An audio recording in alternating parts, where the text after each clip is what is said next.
Il a de nombreuses propriétés, il est mouillé, il est très sec.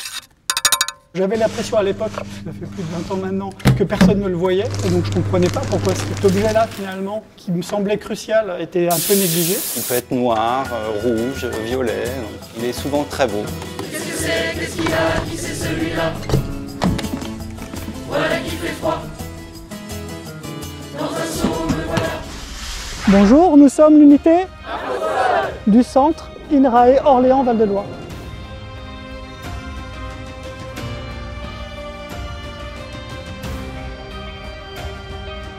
On est passé d'une vision d'un support de production où on met une graine, de l'eau et puis un engrais, puis ça pousse, à c'est un milieu, il y a une biodiversité, il y a différents types de sols, avec de plus en plus de requêtes et de demandes d'accès à l'information sur les sols. Donc on a vu ça augmenter sur ces 15 dernières années.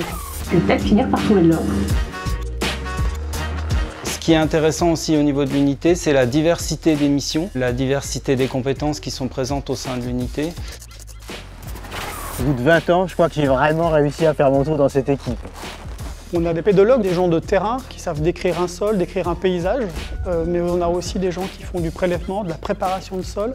Et puis on a aussi ce qu'on appelle maintenant les data scientists qui gèrent des bases de données, qui les diffusent et qui les retraitent pour faire des statistiques nationales. Donc c'est très très divers. L'objet sol est souvent méconnu parce qu'il est difficile à aller observer. Il est intégré dans de nombreuses thématiques et dans de nombreuses études. On a à peu près plus de 70 000 échantillons de sol qui sont stockés au conservatoire. Ça fait à peu près 90 tonnes de terre. C'est la mémoire de nos sols. On peut, comme dans les enquêtes criminelles, ressortir un échantillon pour le réanalyser. Il y a 20 ans, celui-ci. Et pour trouver de nouvelles choses dans cet échantillon-là. Nos données servent également en appui aux politiques publiques. Les données sur le carbone des sols, par exemple, sont utilisées pour les politiques climatiques. Ce que j'aime à INRAE, c'est que c'est un endroit où on peut faire carrière. Nos données sur les éléments traces sont utilisées dans les politiques sanitaires ou de dépollution des sols.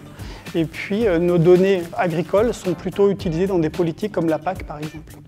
C'est vraiment des thématiques qui sont actuellement des enjeux de société. Le sol a toute sa part dans ces études-là. On n'est pas assez nombreux pour faire tous les trous partout en France et examiner tous les sols, donc on se repose sur un ensemble de partenaires techniques régionaux. Et ensuite, on a aussi un grand partenariat national qui va faire des analyses assez pointues, comme les collègues de Dijon, par exemple, qui travaillent en écologie microbienne. Et puis, on a aussi les collègues d'Arras qui nous font nos caractérisations analytiques.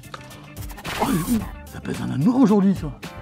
Au-delà de ça, on a des partenariats aussi scientifiques internationaux, notamment sur les méthodes de diffusion de l'information, mais aussi de traitement et de cartographie des sols. Venez, venez, il y a un truc qu'on voulait vous montrer, c'est un monolithe de sol prélevé sur le terrain.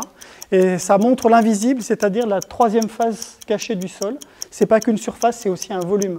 Un volume qui est très différent entre la surface et la profondeur, avec un gradient de couleur vers les rouges en profondeur et puis le mat racinaire en surface. C'est notre mission. Montrer la face cachée du sol, montrer l'invisible. C'est bon, on n'a pas été trop long.